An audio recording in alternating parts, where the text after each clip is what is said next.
Students, कैसे हैं आप सभी लोग। आई होप आप लोग रेगुलरली पढ़ाई कर रहे होंगे। तो आज के वीडियो में हम शुरुआत करेंगे कृतिका के चैप्टर 3 से। चैप्टर 3 है जिसका नाम है साना साना हाथ जोड़ी और जिसके राइटर है मधु काकड़िया।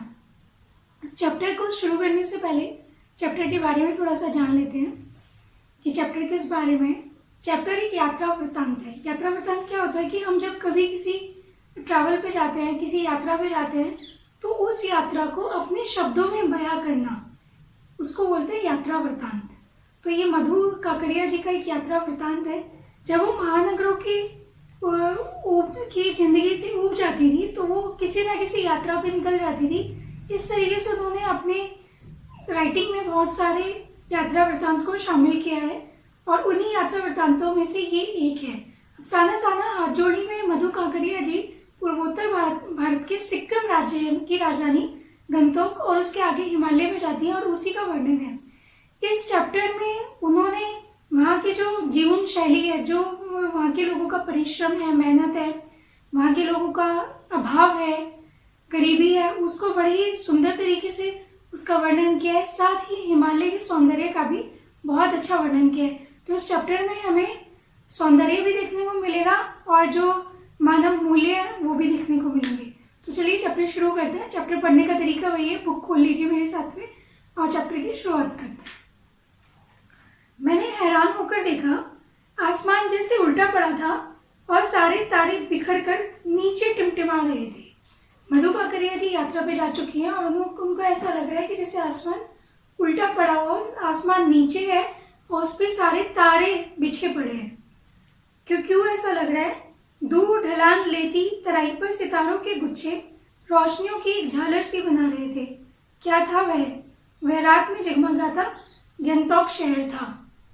इतिहास और वर्तमान के संधि स्थल पर खड़ा मेहनतकश बादशाहों का वह एक ऐसा शहर था जिसका सब कुछ सुंदर था, सुबह शाम रात। आप लोगों ने अगर कभी माउंटेन की यात्रा की हो, किसी पहाड़ी पे आप गए हो, किसी पहाड़ पे, तो आप देखेंगे कि पहाड़ से जब हम नीचे कि किसी शहर को देखते हैं और रात में जब वहाँ पे बिल्डिंग्स की लाइट जलती है तो ऐसा लगता है जैसे कि आसमान वाकई में उल्टा पड़ा हुआ है, वहाँ पे नीचे तारे जगमगा रहे हैं। और वह रहस्यमय सितारों भरी रात मुझे सम्मोहन जगा रही थी। कुछ इस कदर कि उन जादू भरे क्षणों में मेरा सब कुछ स्थगित था मतलब जैसे मेरे अंदर सब कुछ रुक गया था, अर्थहीन था, मीनिंगलेस हो गया था सब कुछ। मैं कुछ सोच ही नहीं पा रही थी। मैं, मेरी चेतना, मेरा आसपास, मेरे भीतर बाहर सिर्फ शून्य था। और थी अति इंद्रियता में डूबी रोशनी की वह जादुई झालर। अति इंद्रियता मतलब इंद्रियों से परे। जैसे उन्होंने लिखा है कि मेरे भीतर बाहर सिर्फ शून्य था, मतलब मैं किसी चीज को महसूस नहीं कर पा रही थी। मुझे सिर्फ जो महसूस हो रहा था वो हो रहा था सिर्फ गंगटोक शहर की सुंदरता। धीरे धीरे एक उजास मतलब उजाला उस शून्य से फूटने लगा। एक प्रार्थना होठों को छूने लगी। साना साना हाथ जोड़ी गदुई प्रार्थना। अब साना साना का यहाँ पे मतलब है धीरे धीरे हाथ जोड़ना। हमरो जीवन तिमरो कौशैली। छोटे छोटे हाथ जोड़कर प्रार्थना कर रही हूँ कि मेरा सारा जीवन अच्छाइयों को समर्पित हो। आज सुबह की प्रार्थना के ये बोल मैंने एक नेपाली युवती से सीखे थे। उन्होंने ये प्रार्थना सुबह किसी नेपाली युवती से सीखी थी। वही प्रार्थना वो अपने मन में दोहरा रही है। क्या है प्रार्थना? हमरो जीवन तिमरो कौशैली। कैसे करी है? धीरे धीरे हाथ जोड़कर। सुबह हम यूमथांग के लिए निकल पड़ना था पर आँख खुलते ही मैं बालकनी की तरफ भागी। क्योंकि बालकनी से तो व्यू बहुत अच्छा आता है। यहाँ के लोगों ने बताया था कि यदि मौसम साफ हो तो बालकनी से भी कंचनजंगा दिखाई देती है। कंचनजंगा आई होप आप सब लोग जानते हैं। अगर जानते हैं तो प्लीज मुझे कमेंट सेक्शन में लिख के जरूर बताइएगा। हिमालय की तीसरी सबसे बड़ी चोटी कंचनजंगा। पर मौसम अच्छा होने के बावजूद आसमान हल्के हल्के बादलों से ढका था। पिछले वर्ष की ही तरह इस बार भी बादलों के कपाट ठाकुर जी के कपाट की तरह बंद ही रहे। ठाकुर जी कितने कहते हैं? कृष्ण जी का एक नाम है ठाकुर जी। कंचनजंगा न दिखनी थी न दिखी।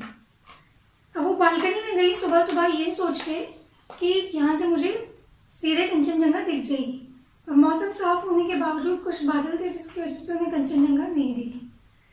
पर सामने ही रकम रकम रकम रकम मतलब धीरे धीरे उर्दू का शब्द है कि रंग बिरंगे इतने सारे फूल दिखाई पड़े कि लगा फूलों के बाग में आ गई हूँ। बहरहाल गंगटोक से 149 किलोमीटर की दूरी पर युमथांग था। युमथांग जहां वो जाने वाली है आज, युमथांग यानी घाटियां। सारे रास्ते हिमालय की गहनतम घाटियां, गहनतम मतलब गहन से गहन, जो सबसे ज्यादा गहरी हो, और फूलों से लदी वादियां मिलेंगी आपको। ड्राइवर कम गाइड जितेन नार्गे मुझे बता रहा था, जितेन नार्गे उनके ड्राइवर कम गाइड का नाम है, वो उनको रास्ते पर बता रहा था कि आपको यहाँ पूरे रास्ते हिमालय की गहनतम घाटियां, फूलों से लदी हुई वादियां मिलेंगी। क्या वहां बर्फ मिलेगी? मैं बचकाने उत्साह से पूछने लगती हूँ। तो ड्राइवर क्या कहते हैं, चलिए। तो जगह जगह गदराए पाइन और धूपी के खूबसूरत नुकीले पेड़ों का जायजा लेते हुए हम पहाड़ी रास्तों पर आगे बढ़ने लगे कि एक जगह दिखाई दी। पाइन और धूपी के जो पेड़ होते हैं वो नुकीले होते हैं, आपने देखा होगा, एटलीस्ट आप लोगों ने किसी पेंटिंग्स वगैरह में तो देखा होगा, इस तरीके के ट्रीज होते हैं पहाड़ों में जो ट्राइंगल शेप में होते हैं। ट्राइंगल शेप में होने की वजह से उन पर बर्फ नहीं रुकती है, और जब बर्फ गिरती है तो बर्फ उन पर फिसल के नीचे गिर जाती है। एक कतार में लगी सफेद सफेद बौद्ध पताकाएं किसी ध्वज की तरह लहराती, शांति और अहिंसा के प्रतीक ये पताकाएं जिन पर मंत्र लिखे हुए थे।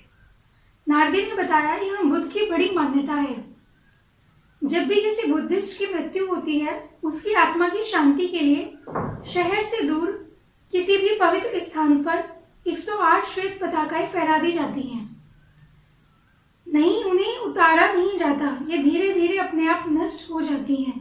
कई बार किसी नए कार्य की शुरुआत में भी ये पताकाएं लगा दी जाती हैं, पर वे रंगीन होती हैं। नार्गे बोलता जा रहा था और मेरी नजर उसके जीप में लगी दलाई लामा की तस्वीर पर टिकी हुई थी। कई दुकानों पर भी मैंने दलाई लामा की ऐसी ही तस्वीर देखी थी। देखिए, यात्रा वृतांत का क्या फायदा होता है किसी के भी जीवन में, अपनी खुद की पर्सनल यात्रा वृतांत लिखने का, एक्सपीरियंस होने का, या किसी और के यात्रा वृतांत को पढ़ने का। हम अपनी स्वयं से निकल के बाहर की दुनिया को बेहतर तरीके से जान पाते हैं। जब तक हम कहीं की यात्रा नहीं करते हैं, तब तक हमें पता ही नहीं होता है कि दुनिया में और क्या है। हमें पता होता है कि हम जिस परिवेश में रहते हैं, जिस माहौल में रहते हैं, बस सारी दुनिया वैसी है। पर जब हम किसी यात्रा पे निकलते हैं या किसी का यात्रा वृतांत सुनते हैं, तो हमें पता चलता है कि नहीं, बाहर की दुनिया में बहुत सारी चीजें अलग हैं। वहाँ का परिवेश कैसे हमारे परिवेश से अलग है। हिचकोले खाती हमारी जीप थोड़ी और आगे बढ़ी। अपनी लुभावनी हंसी बिखेरते हुए जितेन बताने लगा, इस जगह का नाम है कवि लॉन्ग स्टॉक। यहाँ गाइड फिल्म की शूटिंग हुई थी। तिब्बत के चीज के बमसन ने लेपचाओ के शोमेन से कुंजतिक के साथ संधि पत्र पर यही हस्ताक्षर किए थे। एक पत्थर यहाँ स्मारक के रूप में भी है। लेपचा और बुडियश सिक्किम की दोनों स्थानीय जातियां होती थी, जिनमें पहले लड़ाई हो रहती थी, तो काफी झगड़ों के बाद उनमें शांति वार्ता पे हस्ताक्षर हुए। तो इस स्थल पे उनकी शांति वार्ता पे हस्ताक्षर हुए थे। उन्हीं रास्तों पर मैंने देखा एक कुटिया के भीतर घूमता चक्र। यह क्या? नार्गे कहने लगा, मैडम यह धर्म चक्र है, प्रेयर व्हील। इसको घुमाने से सारे पाप धुल जाते हैं, ऐसा बुद्धिस्ट कम्युनिटी में मानते हैं। क्या? चाहे मैदान हो या पहाड़। क्या सोचने लगे लेखक? तमाम वैज्ञानिक प्रगतियों के बावजूद इस देश की आत्मा एक जैसी। लोगों की आस्थाएं, विश्वास, अंधविश्वास, पाप पुण्य की अवधारणाएं और कल्पनाएं एक जैसी। रफ्ता रफ्ता हम ऊंचाई की ओर बढ़ने लगे। रफ्ता रफ्ता मतलब धीरे धीरे। बाजार, लोग और बस्तियां पीछे छूटने लगे। अब परिदृश्य से चलते चलते स्वेटर बुनती नेपाली युवतियां और पीठ पर भारी भरकम कार्टून ढोते बोने से बहादुर नेपाली ओझल हो रहे थे। ओझल होना मतलब धीरे धीरे आंखों से दूर चले जाना। अब नीचे देखने पर घाटियों में ताश के घरों की तरह पेड़ पौधों के बीच छोटे छोटे घर दिखाई दे रहे थे। हिमालय भी अब छोटी छोटी पहाड़ियों के रूप में नहीं, वरन अपने विराट रूप एवं वैभव के साथ सामने आने वाला था। न जाने कितने दर्शकों, यात्रियों और तीर्थाटनियों का काम्य हिमालय पल पल परिवर्तित हिमालय।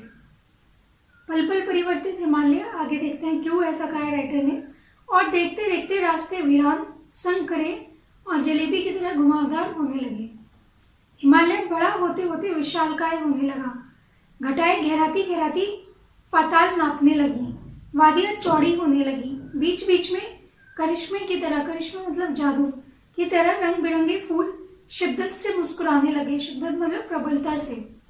उन भीमकाय पर्वतों के बीच और घाटियों के ऊपर बने संकरे कच्चे पक्के रास्तों से गुजरते यूं लग रहा था जैसे हम किसी सघन हरियाली वाली गुफा के बीच हिचकोले खाते निकल रहे हों। हिचकोले खाते मतलब हिलते झूलते। हिलते झूलते क्यों निकल रहे हैं? क्योंकि पहाड़ी रास्ता है। इस बिखरी असीम सुंदरता का मन पर यह प्रभाव पड़ा कि सभी सैलानी झूम झूम कर गाने लगे, सुहाना सफर और ये मौसम हंसी।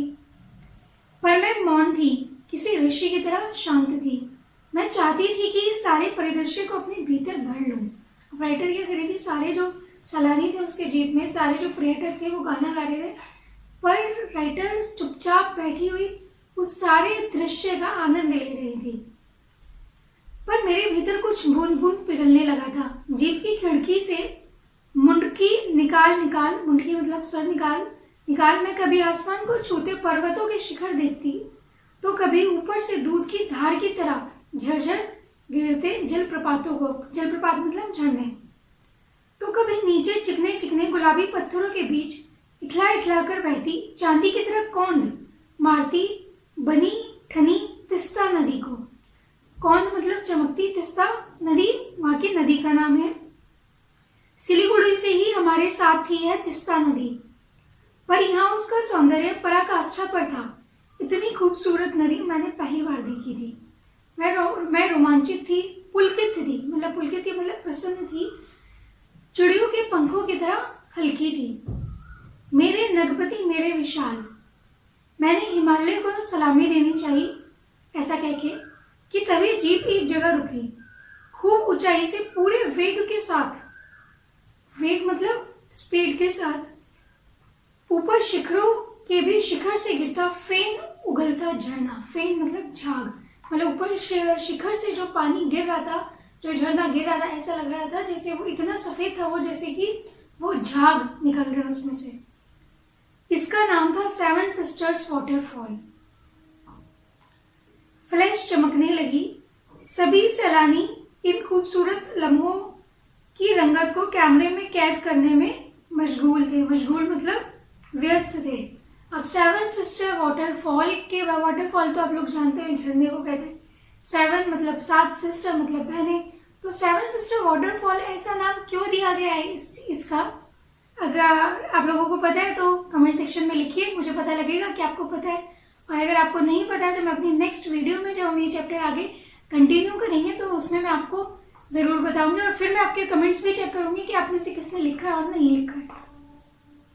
आदिम युग की किसी अभिशप्त राजकुमारी सी में, अभिशप्त मतलब शापित, राजकुमारी सी में नीचे बिखरे भारी भरकम पत्थरों पर बैठ झरने के संगीत के साथ ही आत्मा का संगीत सुनने लगी। जब शांति होती है तो हमें हमारा अंदर का स्वर भी सुनाई देने लगता है। थोड़ी देर बाद ही बहती जलधारा में पांव डुबोया तो भीतर तक भीग गई। मन काव्य में हो उठा, सत्य और सौंदर्य को छूने लगा। जीवन की अनंतता का प्रतीक वह झरना उन अद्भुत अनूठे क्षणों में मुझ में जीवन की शक्ति का एहसास हो रहा था। इस कदर प्रतीत हुआ कि जैसे मैं स्वयं भी देश और काल की सरहदों मतलब सीमाओं से दूर बहती धारा बन बहने लगी हूँ। भीतर की सारी तामसिकताएं मतलब बुराइयां और दुष्ट वासनाएं मतलब इच्छाएं, बुरी इच्छाएं इस निर्मल धारा में बह गई। मन हुआ कि अनंत समय तक ऐसे ही बहती रहूं, सुनती रहूं इस झरने की पुकार को। पर जितेंद्र मुझे ठेलने लगा, आगे इससे भी सुंदर नजारे मिलेंगे। पर उनका जो ड्राइवर था, जो गाइड था, उसने कहा कि मैडम चलिए अभी आगे तो इससे भी ज्यादा सुंदर नजारे मिलेंगे। अनमनी सी मैं उठी, बिना मन की उठी। ऑब्वियसली इतने सुंदर जगह पे अगर आप बैठे होंगे तो आपका उठने का मन तो नहीं करेगा वहां से।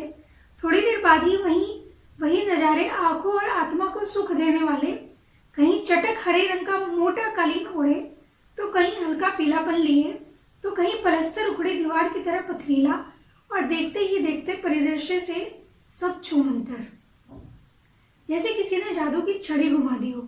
सब पर बादलों की एक मोटी चादर, सब कुछ बादल में। अब जो उनको पहले दिख रहा था, क्या क्या दिख रहा था, कहीं तो हरे रंग का मोटा कालीन दिख रहा था, मतलब पेड़ ही पेड़ दिख रहे थे, कहीं हल्के पीले रंग के पेड़ दिख रहे थे, कहीं पलस्तर उखड़ती दीवार की तरह पथरीला, मतलब कहीं पे पेड़ नहीं थे, सिर्फ पत्थर ही पत्थर थे। और वो सब एक ही क्षण में उसके ऊपर बादल की एक मोटी लेयर आ गई, दिखना बंद हो गया। चित्र लिखित सी मैं माया और छाया के इस अनूठे खेल को भर भर आंखों देखती जा रही थी।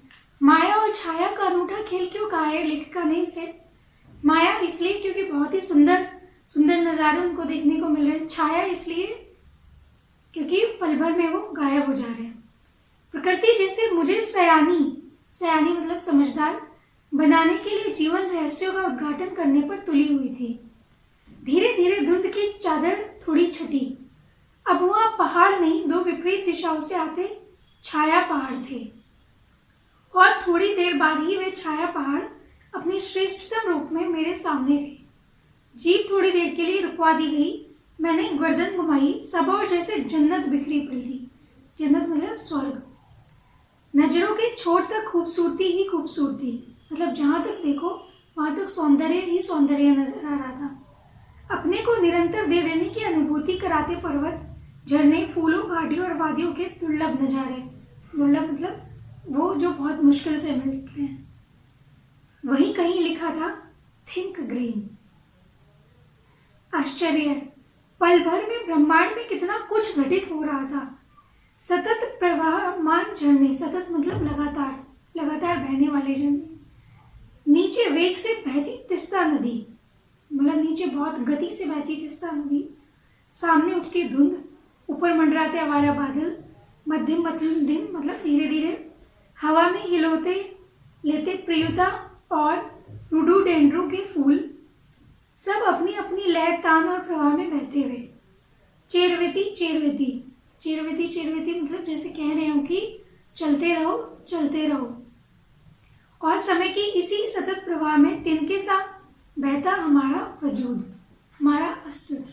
लेखिका यहाँ पे बता रही है कि ब्रह्मांड में एक साथ कितना कुछ घटित होता है, और हम सोचते हैं कि जैसे हम पता नहीं ब्रह्मांड की कितनी बड़ी हस्ती हैं, हम क्या कर रहे हैं।